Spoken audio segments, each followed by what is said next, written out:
We'll invite Dennis Lundbom up. Some of you who have been around for a long time know Dennis. If you're at St. Michael's, you certainly know Dennis.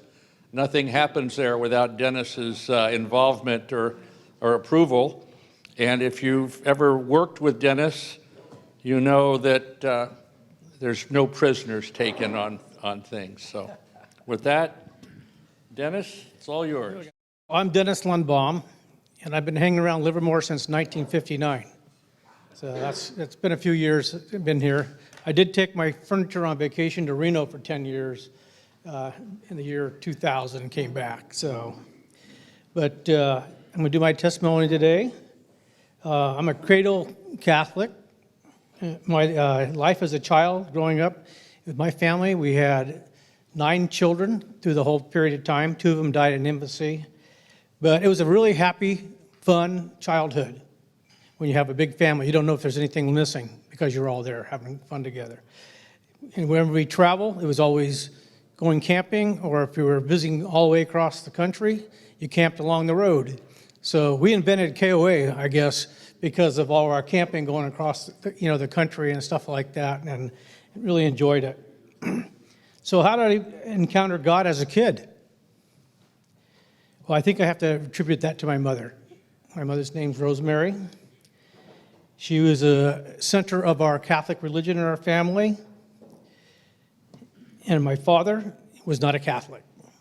So he didn't go to church. He didn't become a Catholic till after she passed away years later. But he did finally become a Catholic.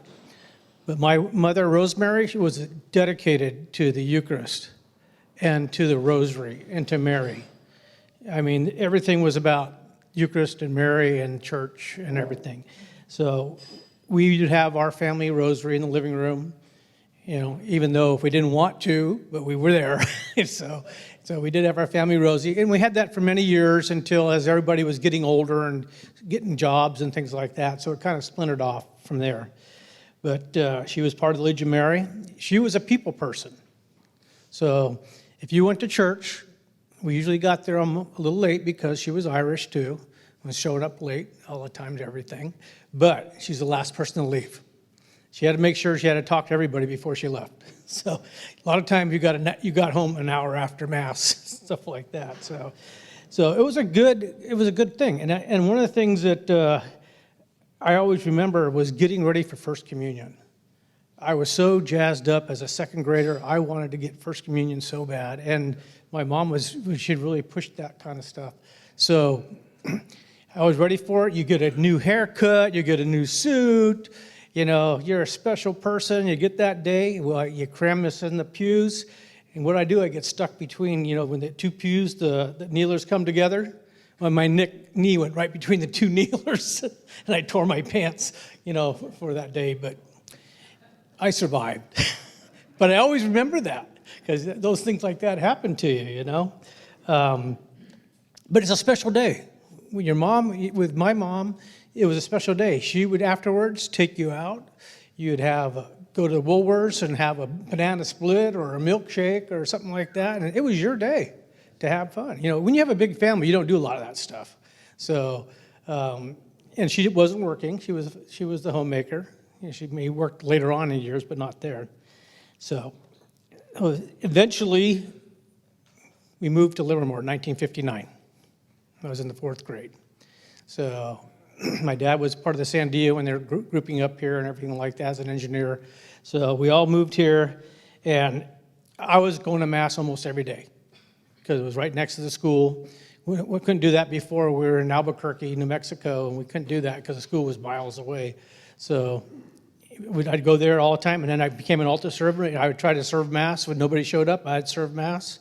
We also had crossing guards, so it was a contest. Well, who's going to serve Mass? Who's going to be the crossing guard? Because people don't show up for their schedule, you jump in and do it. So we always had a contest doing that kind of stuff. So I served Mass whenever possible.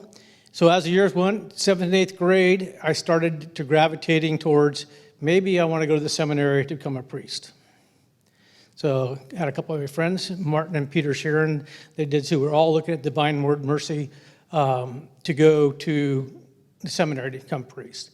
So I had a discussion with my parents, and my dad goes, "What? there isn't a 14-year-old kid in this world that knows how to go to a seminary. He goes, no way. So he goes, you have to go to high school and learn what you want to do before you move on. And he was right. So that's how it turned out. So when you start high school, you get into sports, and you're going to do, you have work. I was working a job at a grocery store, and of course, girls came into play. So priesthood kind of drifted away quickly after the girls started showing up. So, and this is, you're talking 1964 to 1968. This is the 60 period. This is the Woodstock period. There's a party every night in Livermore for high school kids someplace. So there was a lot of partings going on and stuff like that. And, junior, senior year, we did a lot of partying time. And at one of the dances, because there was a dance every week almost, either Granada, Livermore, the teen canteen, something. Well, that's where I met my future wife, Maureen. She was a sophomore from Granada, and I was a junior from Livermore, and she met at Livermore dance. So then it started. But my mom's still worried. I've heard about these parties and alcohol and everything. So, she would get on my case. Those moms have a sixth sense about all that stuff. Maybe the father's not as much, but your mom does. She'll know it. She'll catch you. So, and what happened was we started dating, and she pulled Marina aside and says, you know what? I'm glad you're in Dennis's life because you're straightening him out. Because he was going down the wrong path. And I could see that door down the pathway said hell on it. so he goes, so I'm really glad you're in his life. So that was a big, she never told me that until years later, but she told me that. It was like, oh, that was a big deal. So then we come in the year 1969. I graduated in 68, she graduated in 69. We separated a couple times, hey, let's try somebody else, whatever. That didn't work out. So what happens? I was going to Chabot College, I dropped a class. You don't drop a class in the 68, 69 period of time. As soon as you do, you lost your status, you're going to get drafted. So 2 weeks later, got a notice to go get my physical. So, and I go there, and guess what? There's 8 of my friends from high school, they're there too, on the same day, because they all dropped a class. And you drop a class, you go below the number of credits you're taking, you're in the draft list. So I joined the Marine Corps instead of getting drafted. My draft notice was coming. So I joined the Marine Corps. And then that was November, the day after Thanksgiving, 1969, I remember that. And then what happened was, going through that, was doing really well. Because I was a wrestler, football player, a lot of stuff like that. So I was very physical fit. I got 499 out of 500 in the physical test. I had a high IQ test, and things like that. So I was doing really well, making a squad leader and stuff like that. So I had no problem with that. But then we had Christmas Day. They brought as many people who wanted to go to Mass into the auditorium as MCRD in San Diego, the Marine Corps Recruit Depot. And then in the middle of Mass, I felt something. And I started crying. I go, and pretty soon the officer of the day comes by and he goes, I need to see you. My mother died. At that exact time she died, I started crying. So that spiritual connection was there. So that is part of my faith bringing up. That spirituality was there. So I've been ever more connected to my mother. She helps me daily in my life and spirituality in the church. So later on, April 3rd, 1971, we got married. So from 1973 to 1979, we ended up having 4 children. So, I've heard this other testimonies here, how you go to church and there's problems and everything. So we stopped going to church for a while because it was so hectic. Then we said, we can't do this. We got to do this right. And so we got our kids trained and went there. And I got to say, the kids were perfect in church. They're probably better than me. They were perfect in church. So we had no problem with the kids at church. We enjoyed it. And we kept on going, so it worked. And over the years, all these things, I was involved with Boy Scouts for over 25 years, soccer coach, soccer referee, did a little bit of baseball, was on the parish council, ran the finance committee, all these things. But all that activity I didn't have that feeling I was being connected to God, because you just do too much and you don't have that connection going on in your life. So what I did was I joined the Knights. They finally talked me into joining the Knights, because I was in Boy Scouts for so long. I said, I can't do both. So I finally joined the Knights. And when I got that, the Knights had started Eucharist adoration at St. Michael's on Fridays. And the Knights of Columbus was the ones that spearheaded that to get that started. So that I got involved with that. And then from there, it got better. I started learning a little bit more. I really enjoyed going to adoration. Then a job change came up. 1999, the company sold, you're out of work. So I got a new job and moved to Reno. That's where I took my furniture on vacation for 10 years. So, but as I was going, I said, hey, Father Adams came to me, then Monsignor Adams goes, you know, you're going to Reno as a city of sin. You know, I said, well, we'll see what happens. Well, he was right. We got so involved with everything but the church when we got to Reno. I was really involved with the community, doing things. We stopped going to church. We didn't feel accepted by the parishes we visited. We said, we don't want to go here if nobody's accepting us. You know, we're so used to, you go to, like if you're here at St. Charles or at St. Michael's, you're so used to everybody.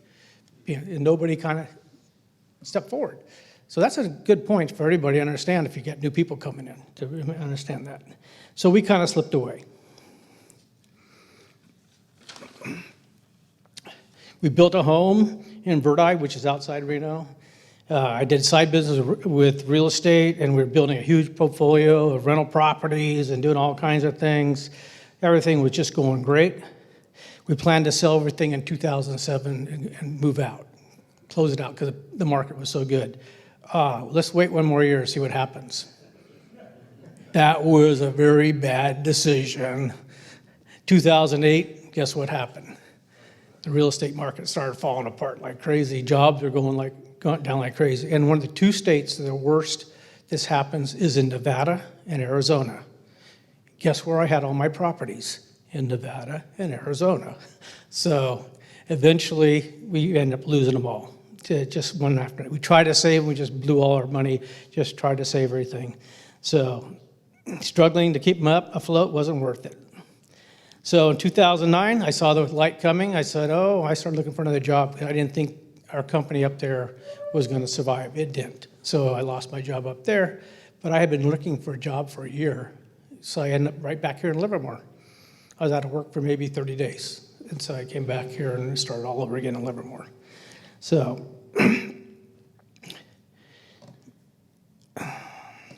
we got so bad, financially upside down, that it really destroyed us financially. Basically, when I moved back to Livermore, I had to start my retirement all over again.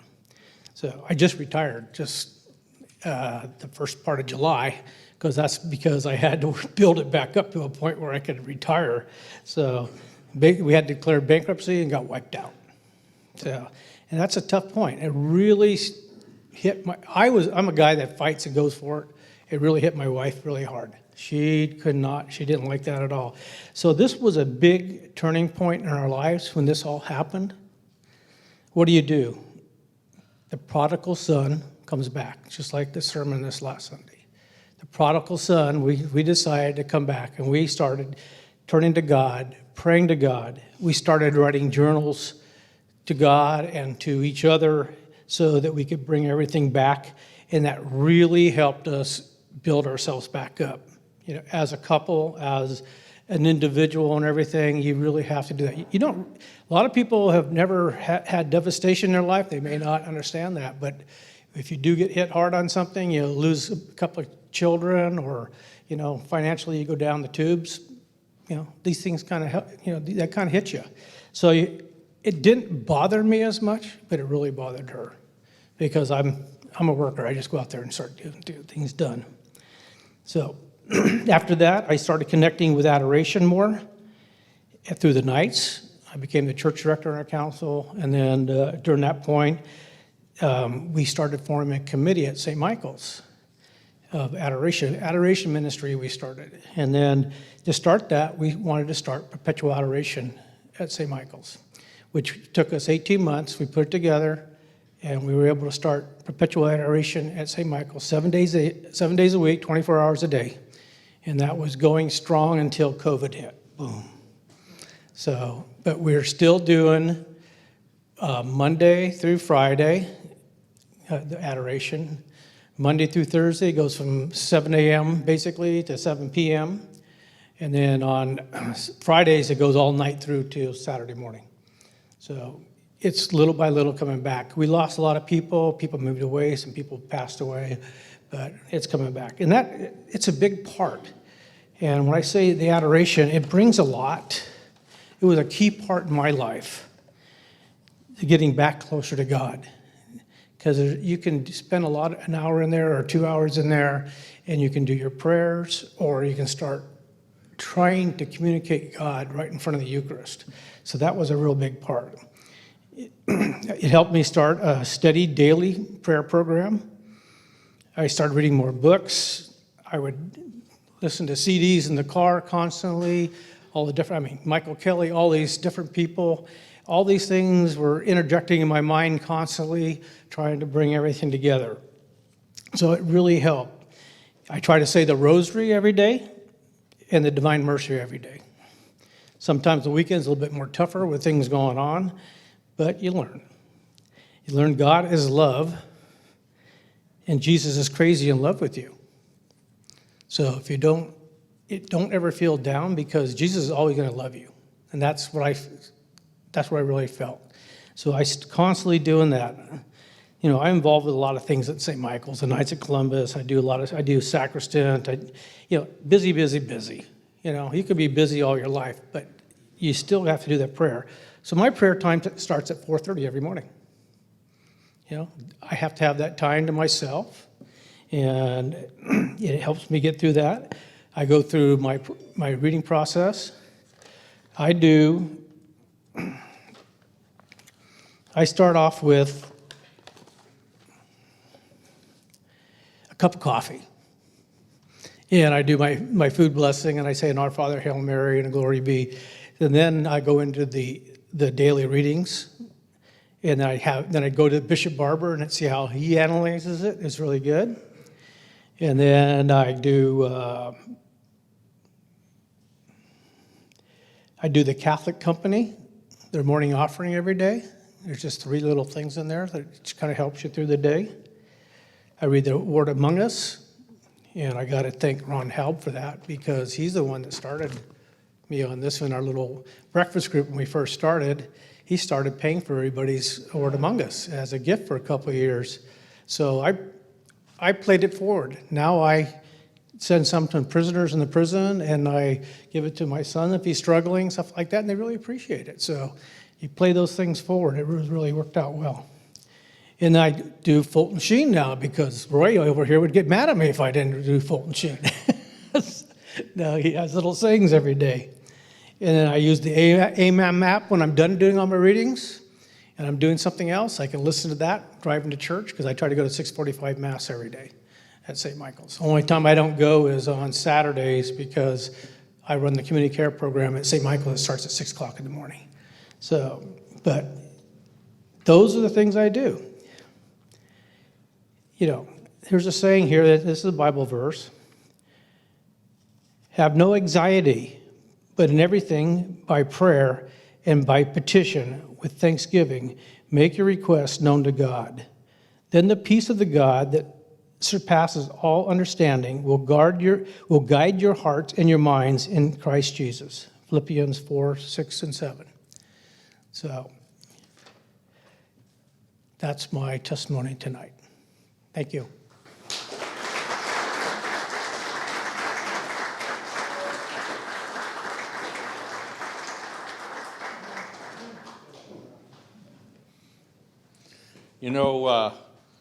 Father Mark asked us all to do one more thing each day. I'm listening to what Dennis does, and it appears he's doing one more thing for each of us every day. But I know you probably share the thought that I have sometime, is that I don't have time. I got to read the sports page, got to have breakfast. all those other important things. And, what Father Mark suggested was just a few minutes. And the word among us, I've been doing it with Dennis and the other people for 6 years. And you can either get it hard copy or you can subscribe online. And I think it's $22 a year, $2 a month. And each day you can go in and read all the Mass, the prayers of the Mass, as well as a inspirational summary at the end. So ask yourself, are you doing enough or are you doing anything? And if you're not doing anything, maybe it's time to think about starting to do something. So that's my preaching. How'd I do, Gil? We're getting ready to have Tony come on up. Good evening. My name is Tony Barton. Quick background on me. I'm a health and safety engineer. I'm a health and safety professional. I've been doing it for over 40 years now. And I got involved in the issues of mental health and suicide prevention because I saw a need. I was involved with some programs where I work where this need was there, and I was exposed to what's being done in other countries and in other companies, and I just said, we need to do something about this. And it's sort of, I guess, the way I'm wired, because way back when I started in my career, I got tired of responding to things like job site accidents and not being able to do so much as a first aider. So I went off and became an EMT on top of that. So our talk today is called, I titled, Called to be Our Brothers and Sisters Keepers, which is why I wanted to use Here I Am, because it talks about, I have heard you calling in the night. So I want to start with a little story about Boys Town. Now, we've got the picture up there. Boys Town, the movie, Spencer Tracy and Mickey Rooney. This was made about the time my father was a teen, so it's a little old. But in 1917, Father Flanagan founded Boys Town. It was a home for boys dedicated to the care and treatment of at-risk children. And you see we got pictures there of Father Flanagan and then Spencer Tracy as Father Flanagan. So, but that's not what I'm here to talk about today, but it kind of gives a good lead-in to this. I went one too far because I'm looking at... So, in 1918, the year after Boys Town was founded, Howard Lewis was a young boy who was dropped off, abandoned by his mother at Boys Town. Howard suffered from, he'd had polio. He wore heavy leg braces, and because it was an old building, it was multi-stories up and down, and soon some of the boys at Boys Town started carrying him up and down the stairs. And one day, Father Flanagan stopped one of the boys who was carrying Howard and asked him, his name was Reuben Granger, and he asked if it was hard carrying Howard. And he said that famous line, "He ain't heavy, he's my brother." There won't be any music to this, because if there is, I'll be a blubbering mess and we'll be done. But "he ain't heavy, he's my brother" has sort of become the motto to Boys Town, but it's relevant to all of us. Like it says, at one point, all of us have carried somebody, metaphorically speaking. We have helped someone through something. And probably, more importantly, or more to the point, there's probably been a time in that when somebody carried us too. And that's what I want to talk about that call. So we are called, Christ calls us to attend to those who suffer from mental illness. In Matthew's gospel, so his fame spread throughout all Syria, and they brought him all the sick, those afflicted with various diseases and pains, demonics, epileptics, and paralytics, and he healed them. You know, it's right there. Christ's life was a public ministry of hope and of healing. And we're called to this. We are called, all people are created in God's image and likeness. And therefore, their dignity cannot be diminished by any condition, be it physical or mental. Now, I'll tell you straight up, I borrowed those ideas out of Hope and Healing. Now, Hope and Healing is a document written by the California Council of Catholic Bishops. This was written, I think it says May of 2017. Our bishops were starting to identify these issues years ago. We are 5 years past that now. We're a pandemic past that now. But they were starting to recognize these things. We also have California has a Catholic mental health ministry. And it actually was started in San Diego. The sponsor is an auxiliary bishop out of San Diego. There are chapters spreading throughout the state and actually throughout the country. There is a chapter in San Jose, in the diocese, or is it Archdiocese of San Jose, but also in the Archdiocese of San Francisco. They're very much along with this, because when we talk about mental health, yes, we're talking about mental disease, but we're also need to address things like substance abuse and what that leads to as well. I'm really not going to talk about that part of it tonight. I want to stick to the other issues. So, mental health is defined as a state of well-being in which every individual realizes their own potential. And they can cope with those normal stresses. They can work productively and fruitfully and able to make a contribution to their community, to their society, to their peers.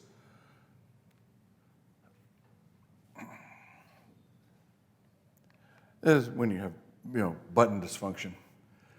So, a lot of years, mental health has been a taboo subject. Let's be straight up. Mental health has been a taboo subject. The two main conditions that most people have to deal with are depression and anxiety. And a little later, I'm going to talk about some famous people who have suffered from some of this. Some people you wouldn't even think of who are dealing with these issues and are now coming forward and putting it out there that they're dealing with this. So, it's important that we should be treating mental health issues like we treat a physical ailment, a physical need.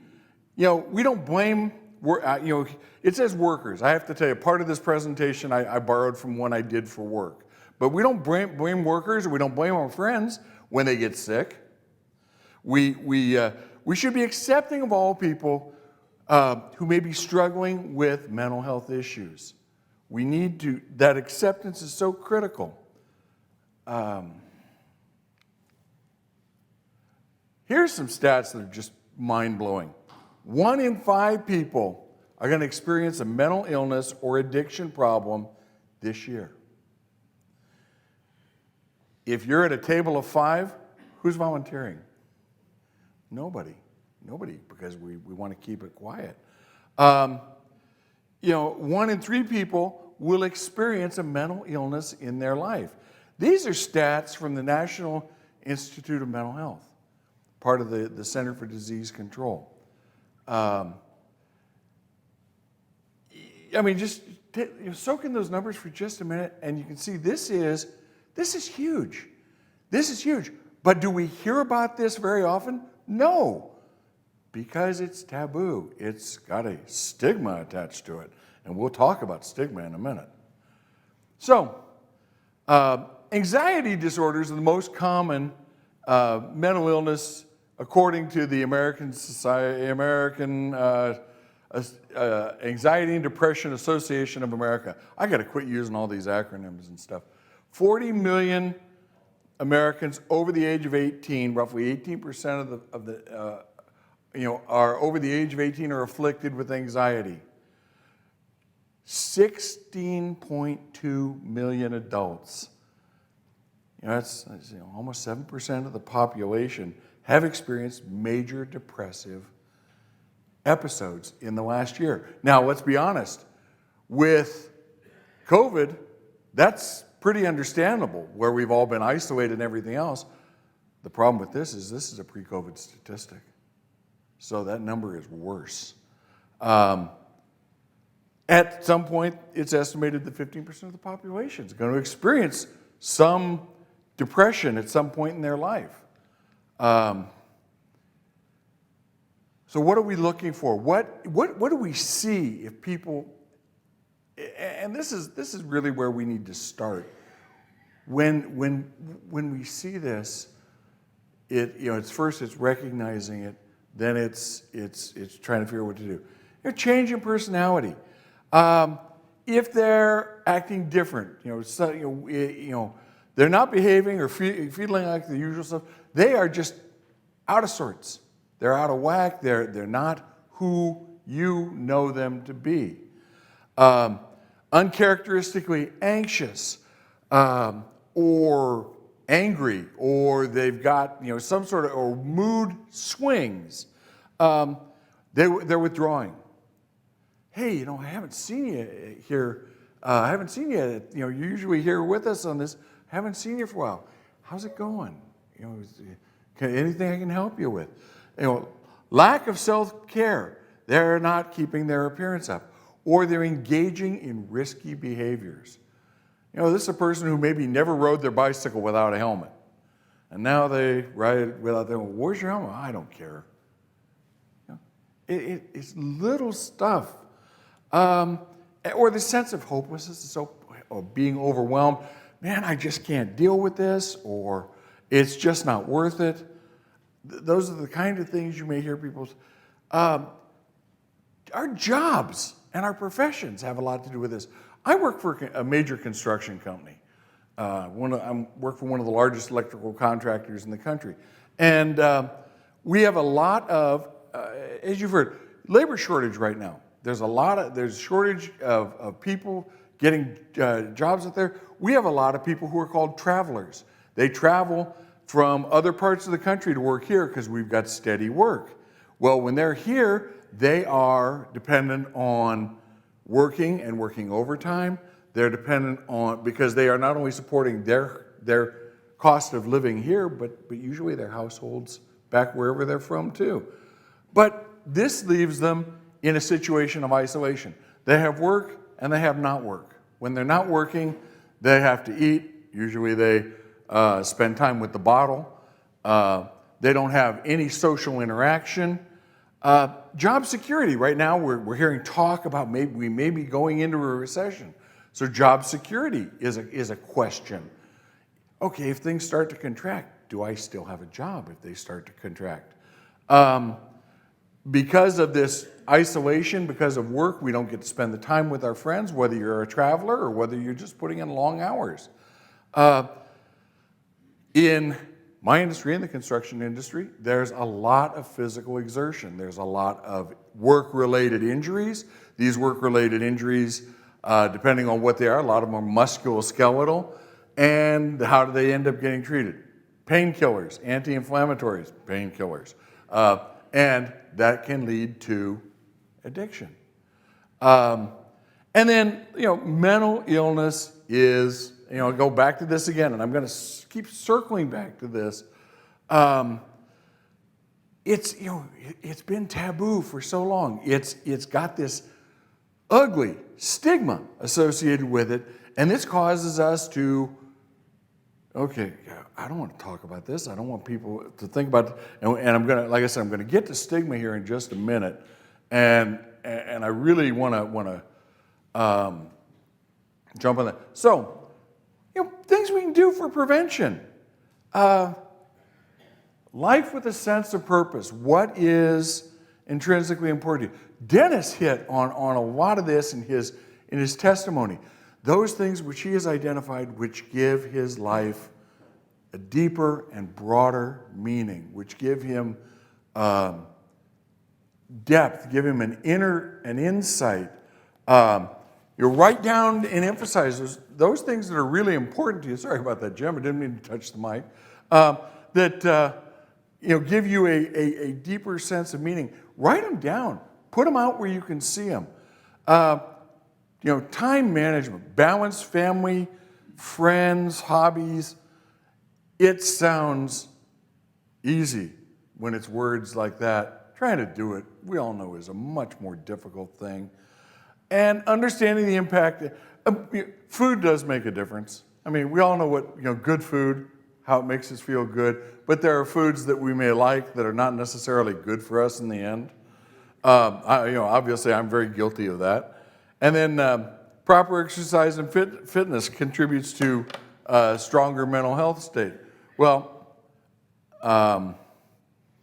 I really can't address that one because I don't qualify on either aspect, but I do know it's true. I know friends who work out regularly, and that workout makes a huge difference, whether it's the endorphins or other good stuff. I mean, they need that.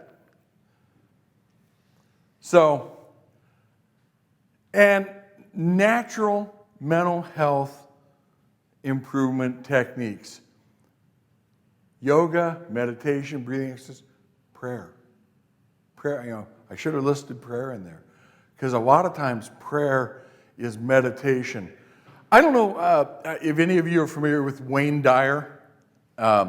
Wayne Dyer wrote a book called Getting in the Gap. And it was a book about meditation. And he said he found the best words to meditate to, 10 words. Our Father, who art in heaven, hallowed be thy name.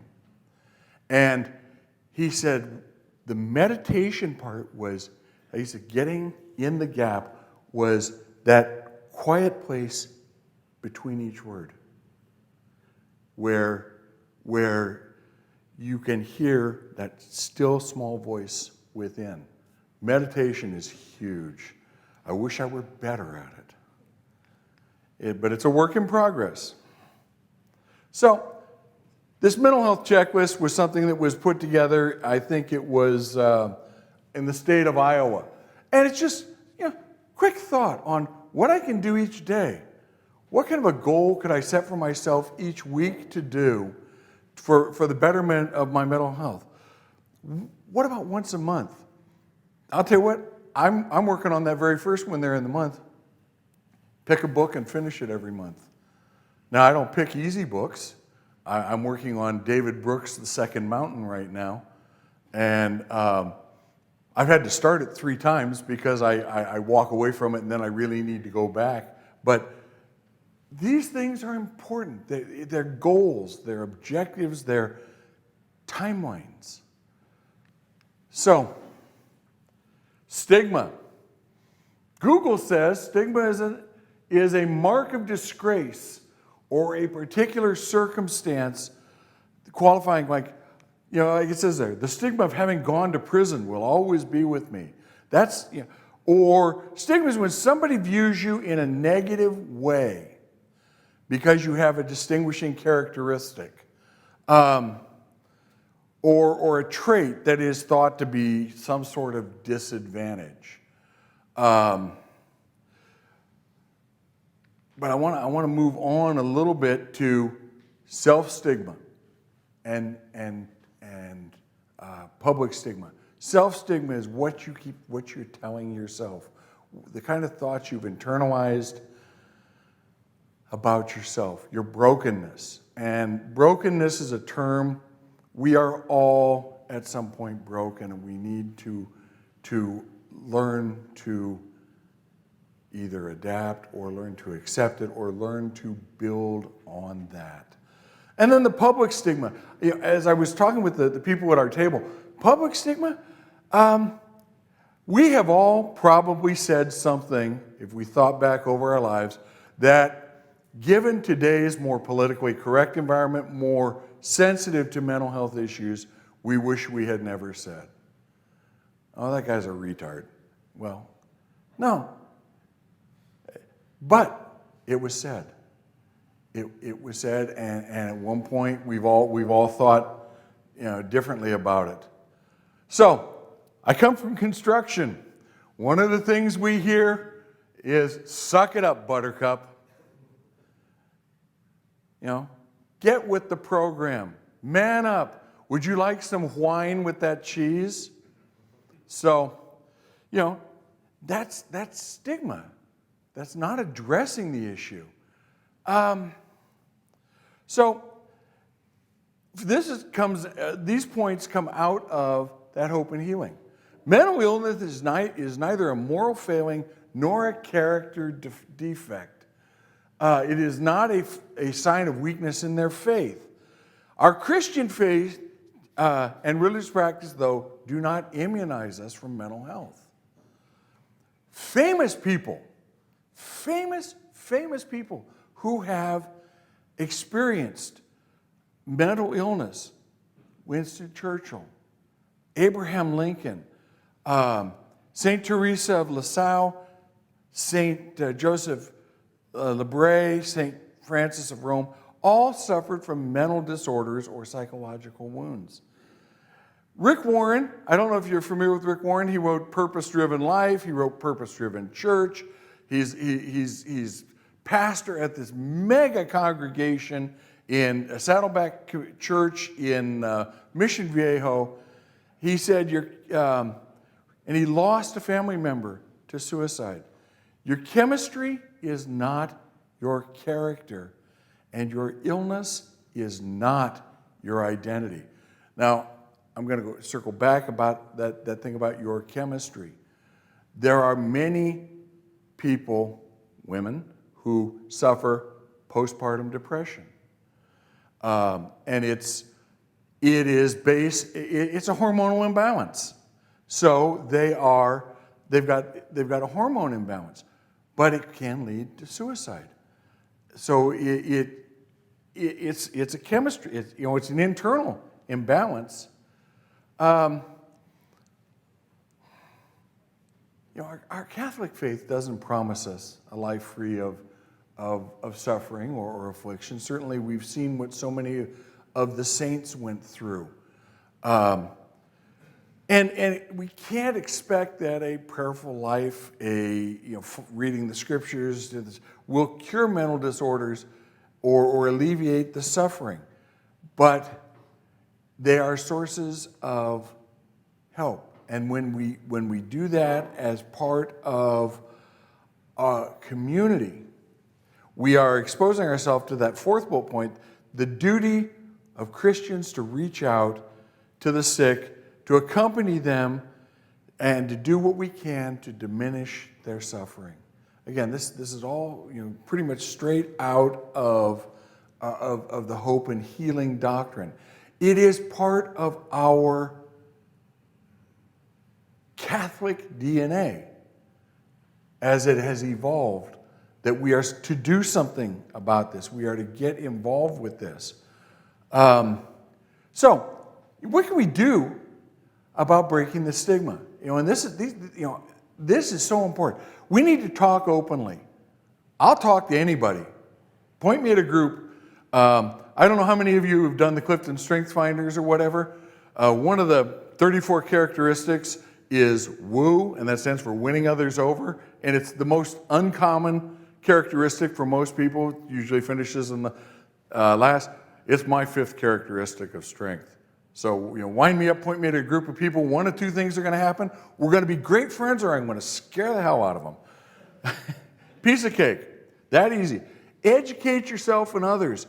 I'm up here talking because I started to get involved. I started to get educated. I want to share that with others.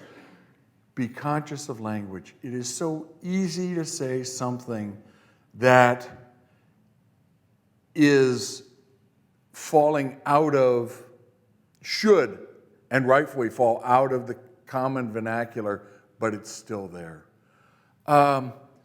Encourage equality between physical and mental illness, and draw comparisons to how you would treat someone, how it would be treated. It's like treating cancer or treating diabetes. There are medications, there are processes, there are counseling, there are things that can be done. And be honest about treatment. Personally, I straight up, I'm a fat man with type 2 diabetes. So I'm not shy about talking about that. And I'll talk to anybody about that because I got here by lifestyle. So if somebody says I'm pre-diabetic, I'm going to sit down with them and we're going to talk about that and what you can do. I wish somebody had explained that to me a little better when I was told I was pre-diabetic. If you see a story in the media, if you see something on social media that is just not right, that is speak up. Don't remain silent. And social media is full of trolls and full of just outright bad people who want to pick a fight just to pick a fight. They want to take a position just because it boosts the number of people who look at what they have to say. I love this quote. I fight stigma by choosing to live an empowered life. To me, that means owning my life and my story and refusing to allow others to dictate how I view myself and how I feel about myself. And this was responding to a Facebook question on how do you fight stigma? So, we've had a couple of pretty outstanding examples here in the last year and a half, of people who simply said, you know what, I have to step back. My mental health is at risk. I need to step back. Somebody at our table brought up Justin Bieber just recently. Step back. I'll give you one that I was looking up, people who struggle with mental issues. How about Steve Young? MVP, 49ers quarterback for MVP, Super Bowl MVP. He suffers from social anxiety disorder. Jim Carrey suffers from depression and is on antidepressant medications because of it. There are other people out there, at different points in their lives, and they're coming forward and talking about their struggles that they've had. So it is beginning to evolve, but it's so important that when somebody comes out and says, you support them. Okay, September. This month is Suicide Prevention Month. Saturday was World Suicide Prevention Day.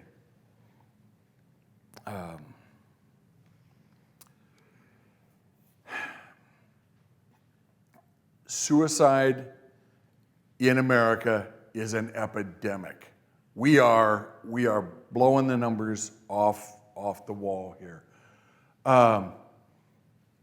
Almost 46,000 Americans died by suicide. These are 2020 statistics. That's roughly one suicide every 12 minutes. It's under 12 minutes. If that isn't an epidemic, I don't know what is. Now, died by suicide. A person does not commit suicide. They died by suicide. That's part of that language we are trying to change. In 2020, men died almost 4 times more than women by suicide. We're talking about an average of 130 suicides a day, and firearm deaths and that's how men do it more successfully than women, account for 58% of it. And I love that the bottom statistic, I think, is the one where maybe we can where we can leverage that to make some difference. 93% of all adults surveyed in the U.S. think that suicide can be prevented. It can be, but it takes involvement. It takes people getting involved. It takes people stepping up and not being afraid of the topic. And it is scary. It is. And I'm going to get into this a little bit. Suicide is a permanent solution to a temporary problem. Let that sink in for a minute. Suicide is forever.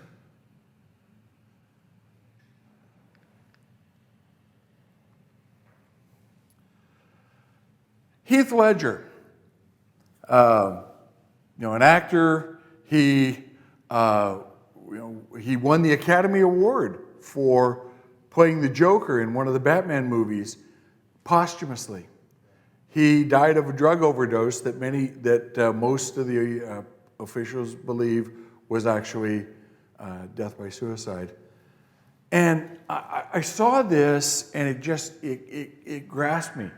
Everyone always you meet asks you if you have a career, are you married, or own a house, as if life is some sort of grocery list to be checked off.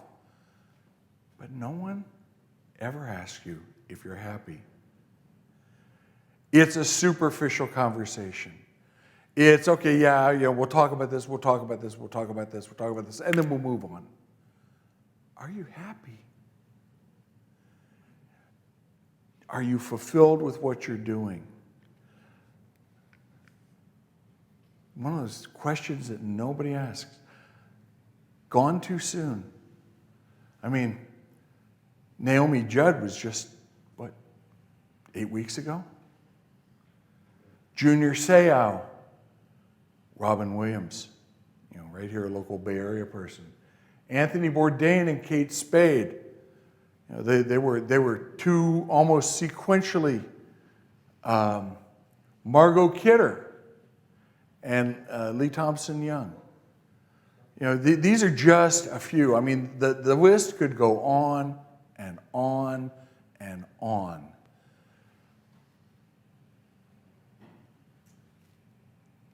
It was, I don't even know exactly where to go with that. So, have you or somebody you know exhibited one or more warning signs? And I'm not gonna, there's a nice list there for you to look at. I have violated my own rule. I've read too much from each of the slides tonight. I try not to do that. That's a taboo with the way I learned. But we've all experienced some of this at one time or another, or know people who have. But has it become a new mode for them?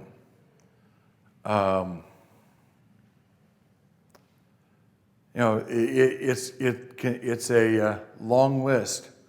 But let's talk about the impact of losing someone to suicide. It's estimated, and I will read this, that for every person who dies by suicide, there are 112 people impacted by their death, whether it's coworkers, friends, family, relatives, outside the immediate family. Now, the immediate family, it's infinitely more devastating too. As a society, we need to address this. We need to change the way we look at this. Like I say, a person does not commit suicide. They die by suicide. In January of 2020, right before the pandemic shut down life as we knew it, at that time. A friend of mine named Steve took his life. He died by suicide. And this was a guy in my senior yearbook who was voted, the guy with the best hair, the guy with the biggest laugh, the guy with the best smile. He was somebody I saw regularly, somebody my wife interacted with because they worked for the same company. This guy was, he had a laugh that filled the entire room. He walked into a room and it was like cheers. Everybody go, Norm. Oh, you ever walk in the room and everybody goes, Steve. Well, we weren't aware of what was going on in his life, and he took his life. Now, as I said, it was shortly before everything shut down. Everything shut down in mid-March. And I was talking with some of my friends. I'm on my high school reunion committee, and we were talking. And I said to them, if this had to happen, if this was something we could not have interceded with or known about because he had withdrawn, this sounds self-serving or whatever, but I was grateful that it happened when it did, because we were able to get together and to celebrate his life before life shut down. I cannot imagine what it would have been like had we not been able to get together. And I mean, I'm a Granada High School graduate. There were like 75 of us who came to his memorial service. And some of my friends in my graduating class are in a rather fragile mental state. I cannot imagine what might have happened to them, what they might have done, had we not been able to gather and celebrate and talk and share and reflect on our friend's life. That's sort of a personal issue. In my employer, in the 20 years I've been with my employer, I know of at least 2 workers who have taken their lives. And I knew both these guys, and both of them great guys, just tremendous people, and they're gone. So, ask. This is an Australian website. Are you okay? It can make a big difference. I'm going to review some of the stuff that they've got here, but more importantly, I've got a stack of handouts here. I've got, one of them goes over some of this "Are you okay?" stuff, and it's stuff designed to might give you a guideline, might give you something to work with. But steps. Ask. And when you ask, listen. You're not preparing to give them a response. You're not tuning, you're just kind of, you are actively listening so that you can have a conversation. Encourage action and check in. And I'm going to go into each of these a little more in depth. But before you jump into this conversation, when you're getting ready to ask, are you okay? This first thing is, am I ready? And the question is, are you in a good headspace? Are you prepared? What if they say, no, I'm not okay? Can you deal with that? Can you are you really prepared to ask that question? Am I prepared? If they say, "Oh, do I have? What can we do? What can I do? What can I guide them to?" And picking my moment. This room is not the moment that I'm going to look at somebody and say to somebody at my table, "Are you okay with other people there?" But if we were sitting out quietly in the courtyard or out just the two of us on a bench, that's a great time. That's a great time. I would not encourage this over the phone because I want to see what's going on in their eyes and in their body language. If I ask the question and they tense up, that's telling me, I'm reading body language. So, ask, are you okay? You need to be relaxed and concerned in your approach. Now, I'm not going to go through all of this. For those of you who are interested, I've got the handouts. I also have the link is in this presentation. It's also on some of the handouts. But if they don't want to talk, you know what? I'm here anytime you're ready. It's not a criticism. You don't turn it. You've asked the question. You're throwing it out there. Listen with an open mind.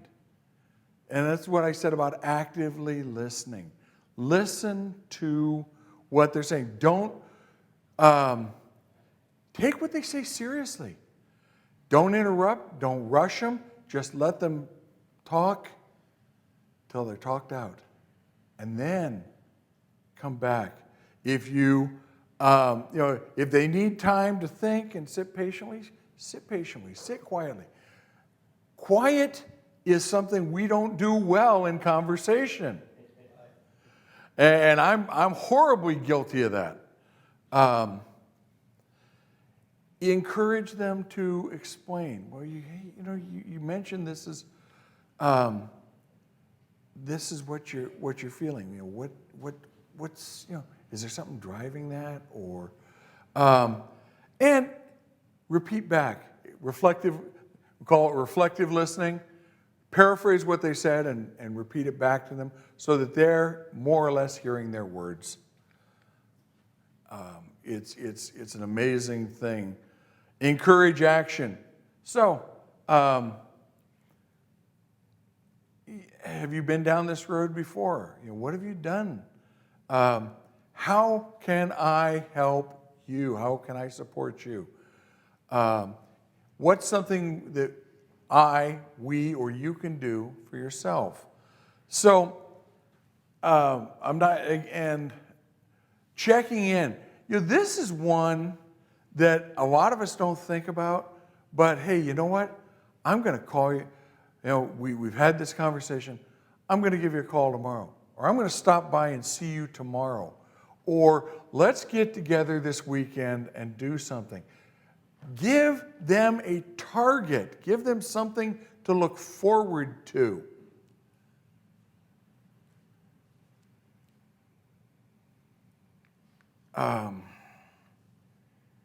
So, what if I'm worried about their immediate safety? Like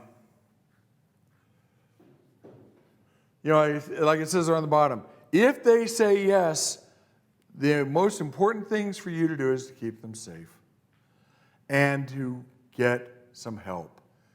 If they say yes, this is bigger than you. This is bigger than you. Can we call, and I'm going to give you a couple of numbers here in a minute, and there's also a handout with the numbers. Can we call? Is there somebody we can call? Is there somebody else you need to talk to?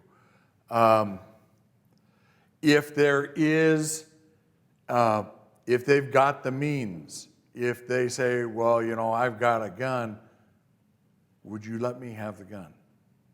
Would you let me take that and keep that for you?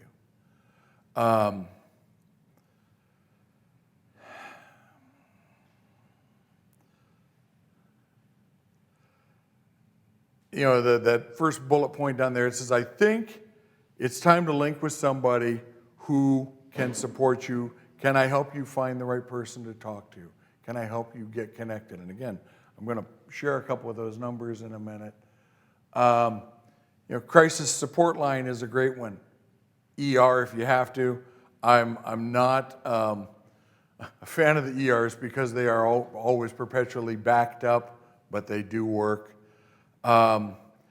Taking them somewhere where that feels safe, because you don't want them to be alone.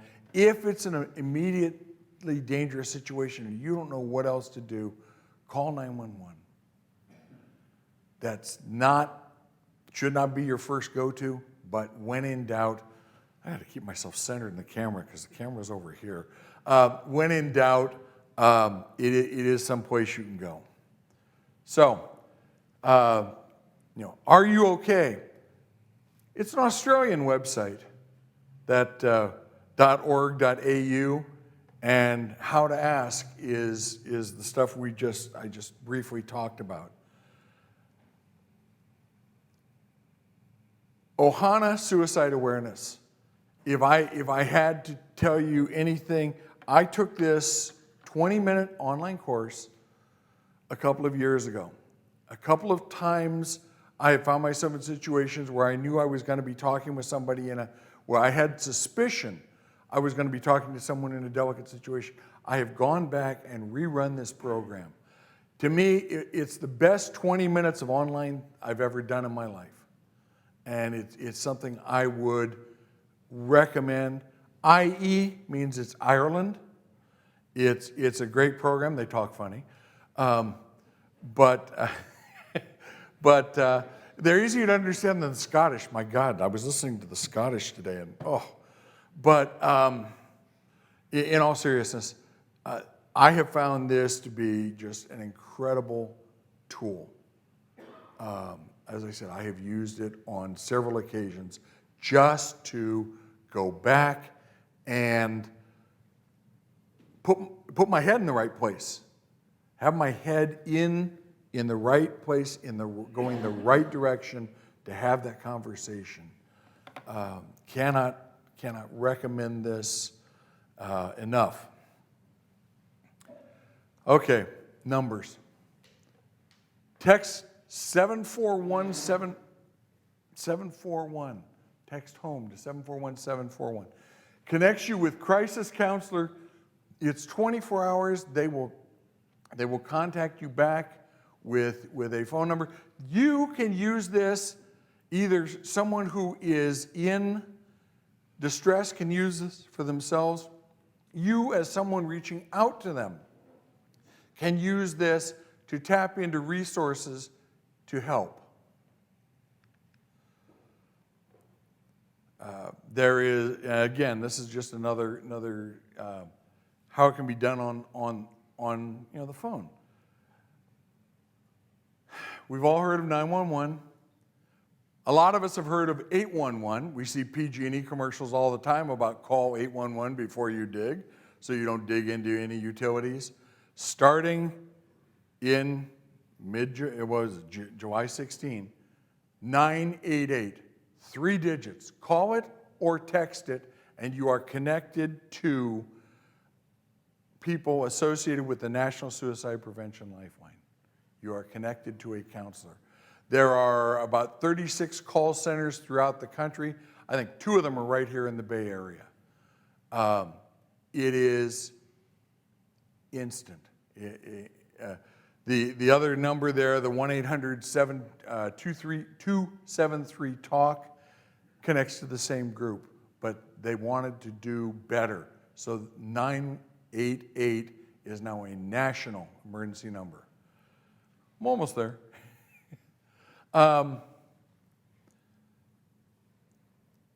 This poem, Footprints in the Sand, to me goes back to our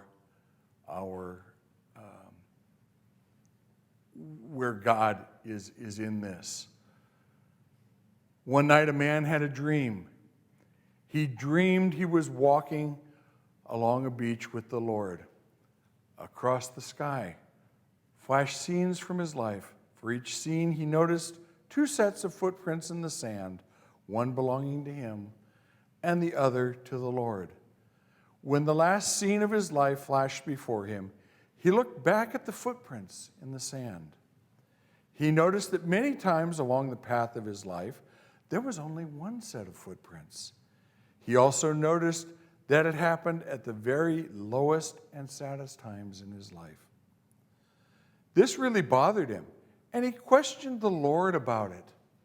Lord, you said that once I decided to follow you, you would walk with me all the way. But I have noticed that during my most troublesome events in my life, that there is only one set of footprints. I don't understand why, when I needed you, you would leave me. The Lord replied, my precious, precious child, I love you, and I would never leave you. During your times of trial and suffering, when you see only one set of footprints, that is when I carried you.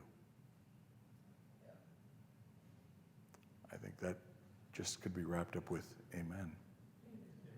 Yeah. That is just one of the deepest and most heartfelt poems I've ever read. So, Q&A. Anybody have any questions? It's not an easy discussion to have. Sure. It's not so much a question as kind of like a comment. You were talking about awareness, and I was in the hospital once. Nurse came in and asked me, how you doing? I said, I'm doing okay. She said, what are you in here for? And I said, I'm sick and tired of being sick and tired. I wound up in the hospital for 7 days under suicide watch. The simplest comment. It was one, obviously, that triggered their responses. I've been thinking about that comment for the last 2 years. And yeah, it would have been simple to pull the plug on myself, because then I wouldn't have this nonsense I go through on a regular, constant basis. But then I finally came to the answer. And the answer is, suicide doesn't solve it. No, that's why I said that statement that I put up there with the orange and the explosion ball around it. It's a permanent solution to a temporary situation, a temporary problem. It's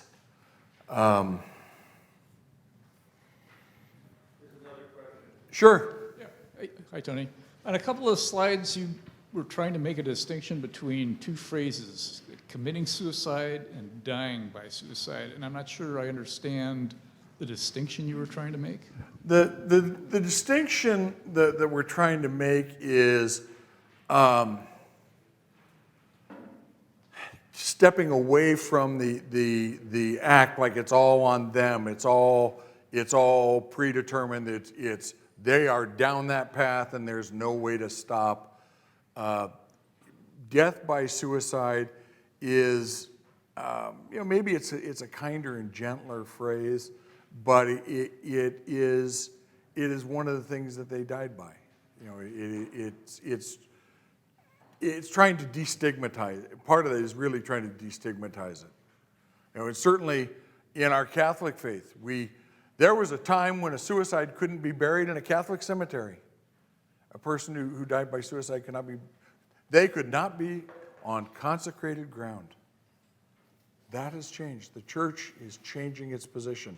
Not loudly, but it is changing its position. So we are making changes. We are seeing changes. Is this my smoothest presentation? No, because it's a very hard presentation. I see somebody else has a question.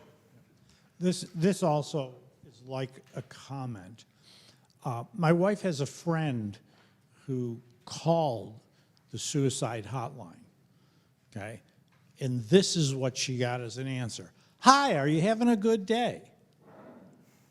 The lady hung up. She won't even, I think that there, even amongst the professionals, we have a long way to go to help these. the situation. No doubt. You know, hi, are you having a good day? Well, if I was having a good day, I wouldn't be calling you. Exactly.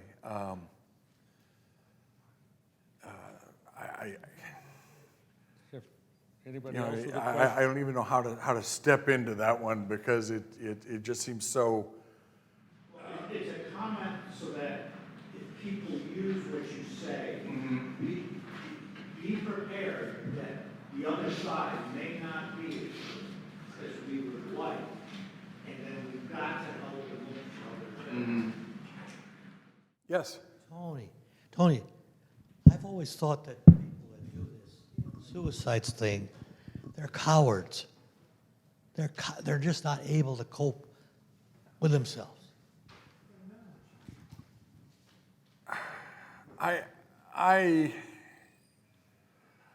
They may. It's a point of view. I think they may be viewing it as they're doing the best thing because they are such a burden to their family, or they are such a burden. My father has Parkinson's disease, and one of his best friends in his Parkinson's group took his life by suicide. He put a plastic bag over his head and did the drawstring, and being that he had Parkinson's, he really couldn't get it off his head once he did that. And he had left a recording because he couldn't write anymore, and said that he was doing it because he couldn't bear to see the burden he had become to his wife and to. I personally can't characterize it as cowardice.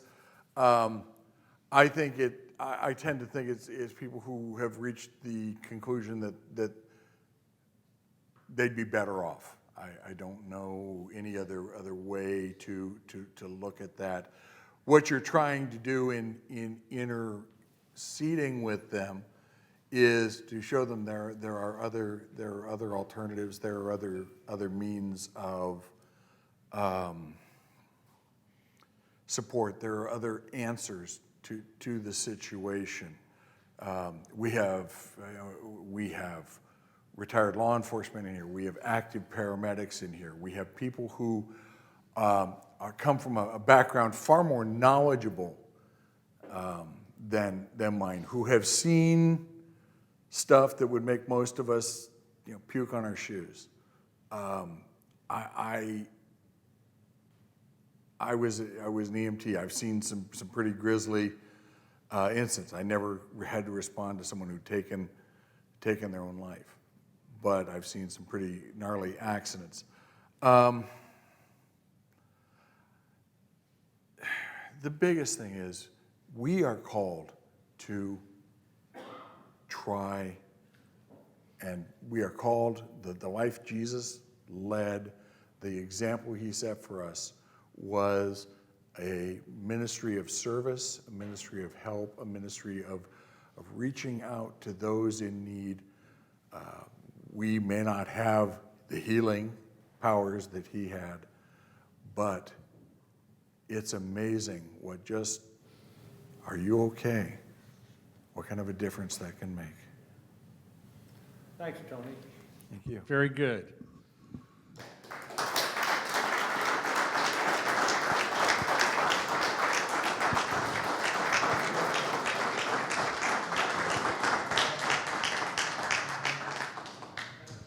It's a great presentation. I just hope none of us ever have to take advantage of it.